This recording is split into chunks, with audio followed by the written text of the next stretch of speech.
Hey everybody, it's Dave Whitmarsh Consulting Group. We're having a conversation with Fletcher Winbush from Winbush and Associates, and we're going to talk about how agencies can add a little product, increase their bottom line, and looking forward to having some questions and giving you some good information here. Yeah, thanks for having me, David. So I am the CEO of Discovered. We have kind of a whole family of products related to talent acquisition and talent assessment.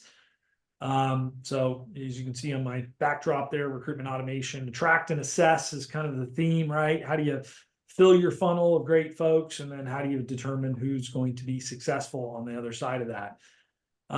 One of the products in that suite is IntegrityFirst, which is an interesting product that's really geared towards it's kind of a risk management solution, which is pretty interesting. It's also a retention solution. And so staffing companies many moons ago, found this to be a pretty interesting product. One of the largest clients and largest users is TrueBlue. Labor Ready, so multi-billion-dollar staffing agency, but many other smaller ones, found this, to be a very helpful product. And I think at the end of the day, for staffing agencies, risk is a big problem, right? Assuming that you are playing in frontline workers, hospitality, warehouse, logistics, drivers, construction, trades, manual labor, even nursing, and especially when you're talking about lower level healthcare related type of placements, senior care, in-home care. So kind of go through the gamut there. And there's probably many of you guys are aware, but sorry, excuse me, I have to sneeze. Sure. Travelers last year published their findings, their injury impact report, right? And they do this every year. And regardless of industry experience, so regardless of whether this person has any experience in that industry, so a cook moving from one restaurant to the next, construction worker moving from one, construction company to another, a warehouse worker from moving one, a driver going from another, it doesn't really matter. A large portion of work comp claims are coming from new hires. So people that are less than 12 months on the job. Collectively, 34%. But as you get into these frontline type industries, it's 40 to 50%, right? So first year hires, new hires make up a third to over half of all of the claims that an organization might experience. So staffing companies are particularly vulnerable here. The other piece, so staffing companies care about probably two things. So one, they don't have total control over the environment that they put their workers into. Two, they own a large portion of the risk, which means that if they're having injuries and they're becoming claims, that begins to affect their mod rate. If you happen to be in a captive or self-insured type of environment, really increases the reserves or the umbrella insurance or the additional costs in order to stay insured. The big problem with that, right, is let's say you're, start at a 1 mod and you go to a 1.25, that could be adding 50 cents, 20 to 50 cents on the dollar per dollar paid to that employee, which obviously cuts into your margins and cuts into your ability to compete at a competitive rate with your client. So, the lower your mod, the lower your cost of employment is for those folks, really can make a big difference on whether or not you win the opportunity to make placements or maintain the placements that you have in, say, an existing account. And then the other side of that too is days on the job, right? So, you make a placement, that person lasts 3 days, takes another day, 2, 3, 4, 5 days to find a replacement. That's time that you're not billing the client. That's also a client satisfaction problem, right? The client is without a worker for a period of time, or the time that they spent training and getting that worker up to speed has become wasted, and they have to now repeat that process all over again. And whether you're doing it with them with an on-site, or they're doing it on their own, either way, it's a costly business interruption for your client. So whatever we can do to make sure that we're making placements that don't turn into work comp claims and then subsequently affect your margins and your ability to compete in the marketplace, and whatever we can do to make sure that those people last longer on the job, all mean more to your bottom line as a staffing agency, right? So this is why IntegrityFirst is kind of an interesting product. We want to address that. It addresses all of these issues, right? So people who are liars, cheaters, no call, no shows, game players, managers say things about employees, like everything about that person is hard with him. This person's a scammer. They call the attorney before they even get to the doctor's office. They have an entitlement mentality, malingering, fraud, lazy, poor or unreliable attendance, non-productive, or that person has a bad attitude, right? So all of these are kind of the things that you hear about unproductive, problematic employees, that what inevitably happens with these folks is you are going to lay them off, or they're going to be dismissed, and they file a work comp claim or some other kind of EEOC claim against you before you get to laying them off. Or you lay them off, or you dismiss them, and they file a claim, and it feels kind of retaliatory, right?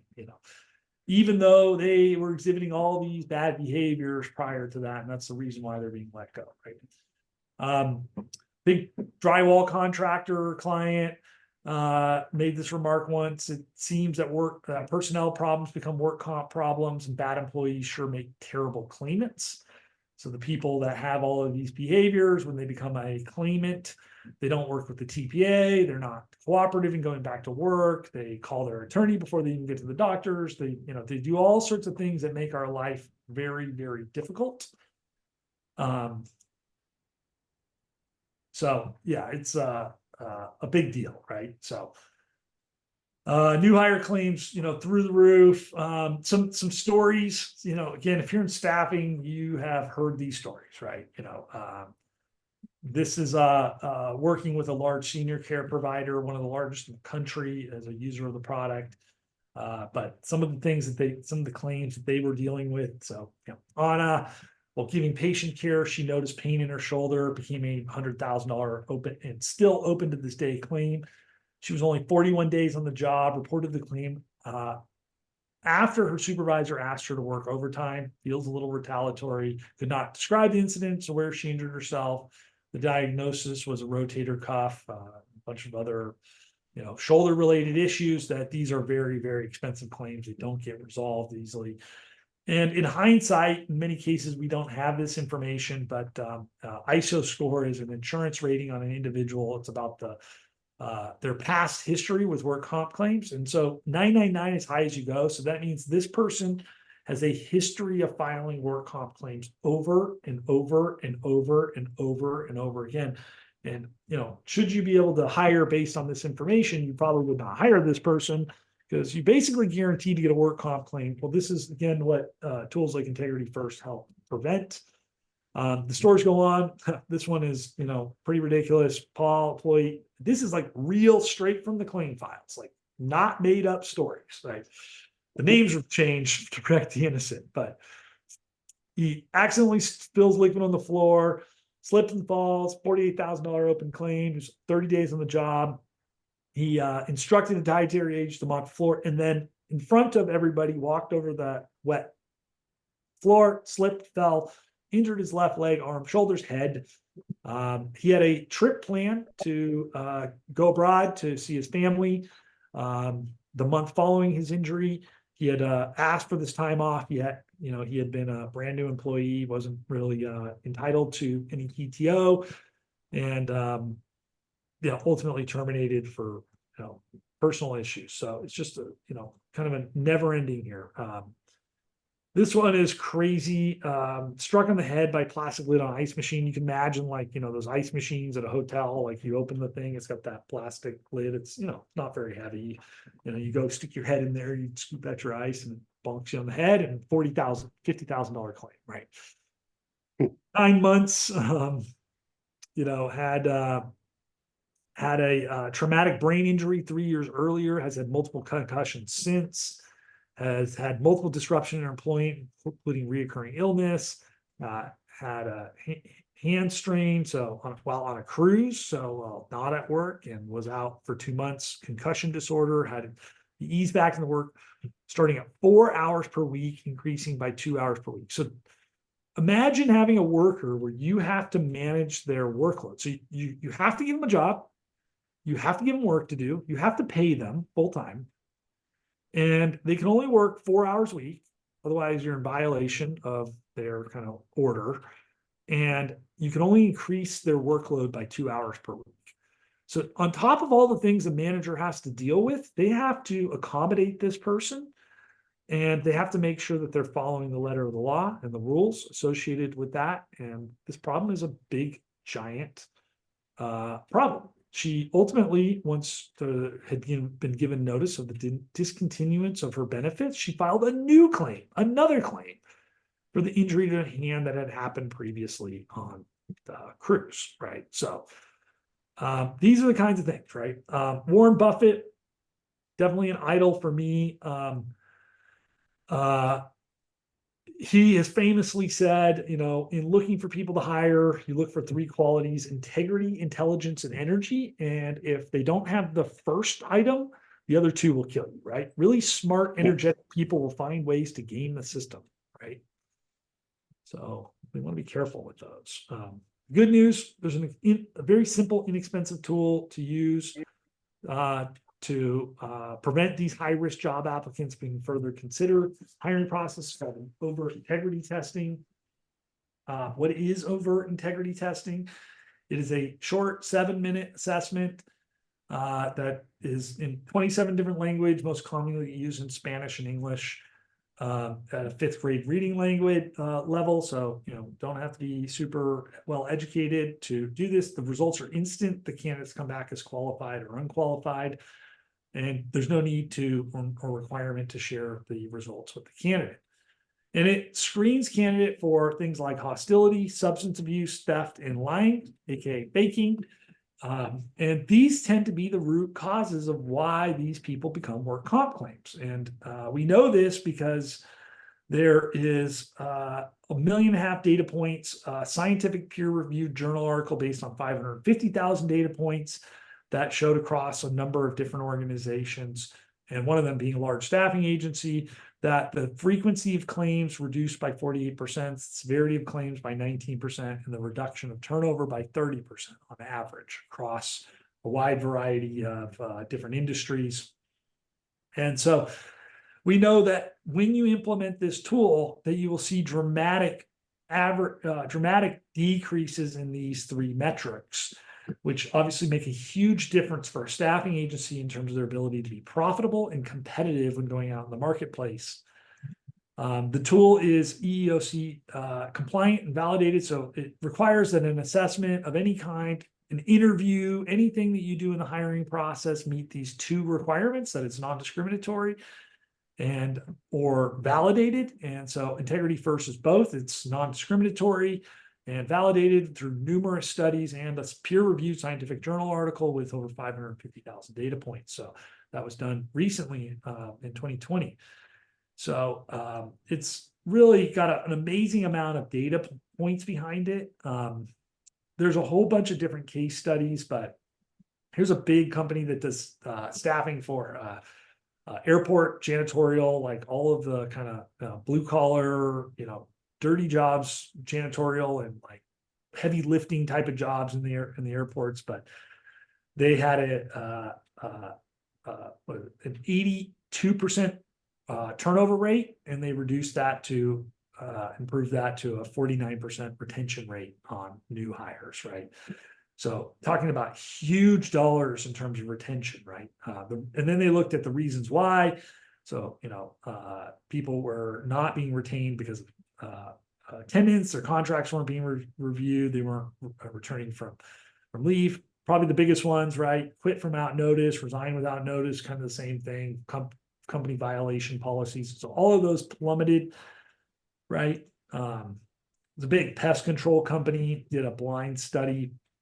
Basically, turnover rate for qualified people was only 25% versus 65% for unqualified. So they actually hired everybody, irregardless of how they scored on the assessment, which we don't really recommend because, again, this is an overt integrity test. These people are telling you that they're drug users, liars, that they're willing and they do steal from their employers and that they have hostile behaviors.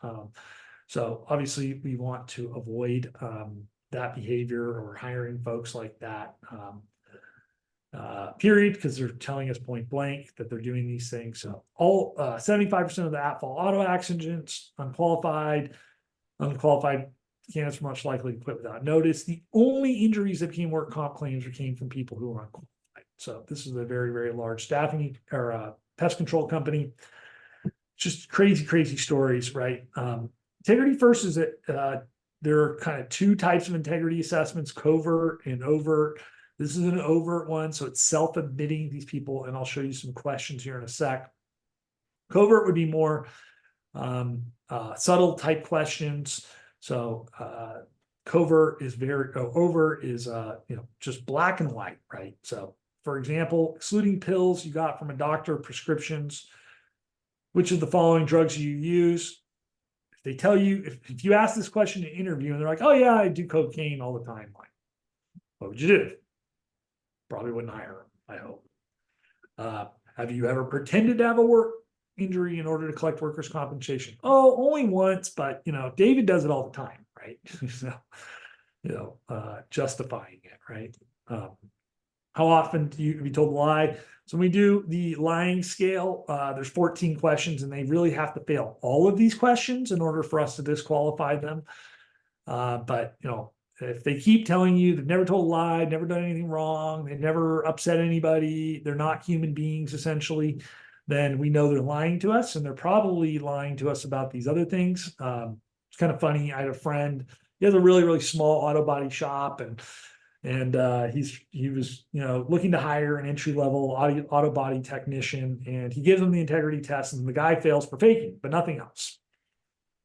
And they're like, well, we're going to bring him in for an interview anyway. So they bring him in for an interview, and the kid comes in and he just reeks like he just smoked a blunt or a joint, or been puffing on that Mary Jane, right? It just reeks, right? And anybody can imagine what an auto body shop is like. It's a very dangerous environment, right? You've got chemicals, you've got heavy equipment, you've got cutting and moving and vehicles up on platforms, and like driving clients' vehicles around. I mean, all sorts of dangerous ways to really, really hurt yourself, right? So being stoned and doing that job is not a good idea, right? It's definitely a no-no. So it's interesting, right? Guy fails for lying because he tries to fake his way through the assessment, and subsequently, the reason why he's doing that because he, thinks he's outsmarting the test, and really he's not, right? Test comes back, tells you why they failed, and it'll give you some information because about it just translate the question. So it says uses drugs monthly. That would be the person has told us point blank that they do that. They use pot on the job. So nowadays, with all the states here legalizing marijuana, it's just like alcohol. We ask people, do you drink on the job? Do you smoke pot on the job? We don't care about what you do after hours or on the weekends there. And now, like the state of California, you can't even really use drug testing anymore to screen people out for pot use because it stays in their system for so long. So it's a fantastic tool for dealing with that particular situation because it's legal and it's validated and it's compliant, and we're only asking about their on-the-job use, right? So lots of good things. Well, why would somebody admit to, these things, right? So one, they lie their way through the assessment, and we catch them for lying and faking. And again, don't hire liars. They're a big problem. They generally have all sorts of things, but it's really cognitive dissonance, right?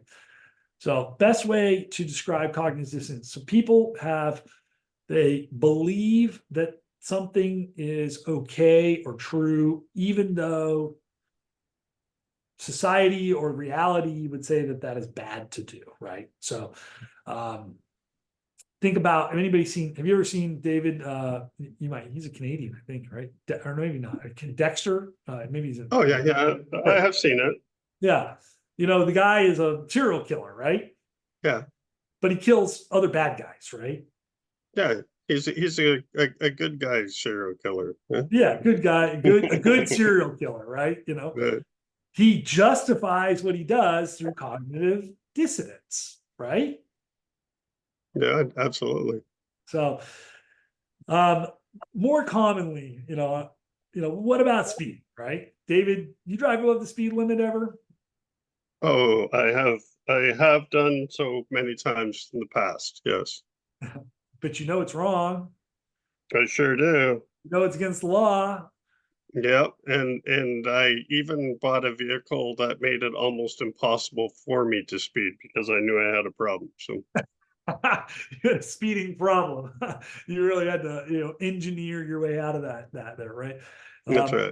My wife, I live in California. We all drive above the speed limit, but I only drive like when I'm on I-5 going from NorCal to SoCal. I set it up my cruise control at 85, speed limit 75. I'm keeping up with the flow of traffic, and my wife would wish I'd go 100. She's always like, "You're going too slow." I'm going 85, I'm 10 miles over the speed limit, right? It's like, she's you're like, you're in everybody's way. You got to speed up. Like, I'm like, I don't know. I think I'm going plenty fast, so we all know it's wrong, right? That's cognitive dissonance, right? Like we're justifying, like, everybody else does it. I've always done it. I've never been in a car accident. I've never got a ticket. I'm not driving as fast as that other guy going 110, right?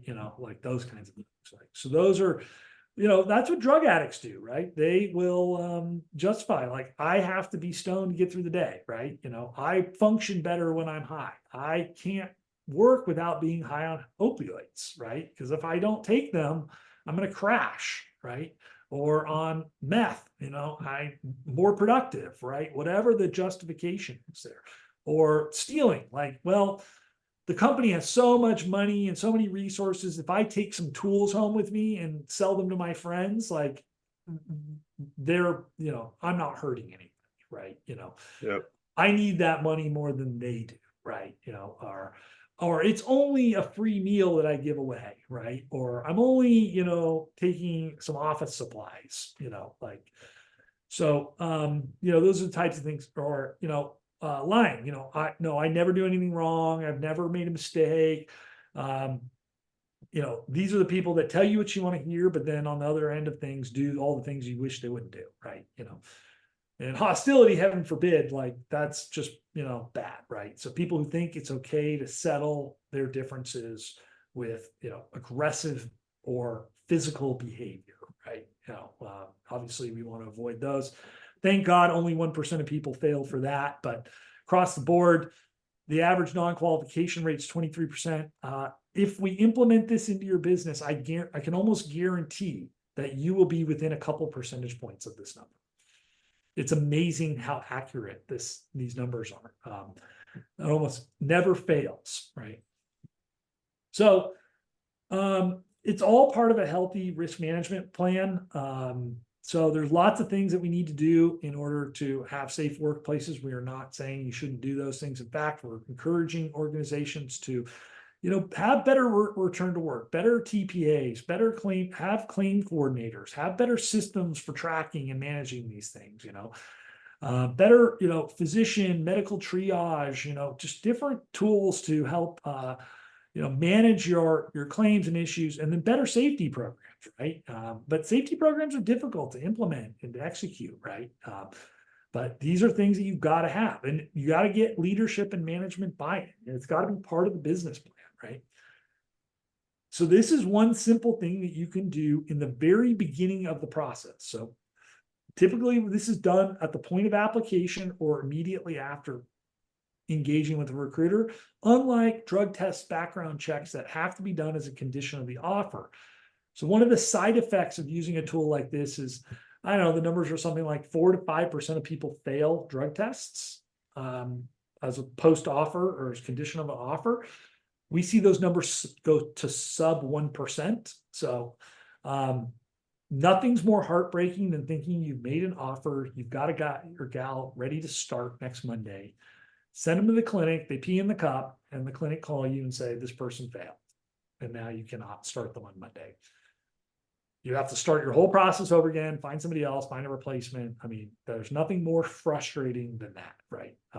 Yeah, Probably the only thing. specialize in agency recruiter because you're starting the process again. You got a tick customer on one hand, a potential lost relationship. Yeah, it's just not a good place to be in.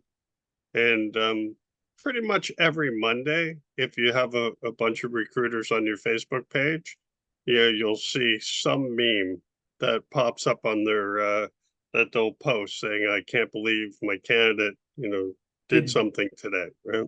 Yeah. Yeah, I think the only thing worse is no call, no show on their first day of work, right? Yeah.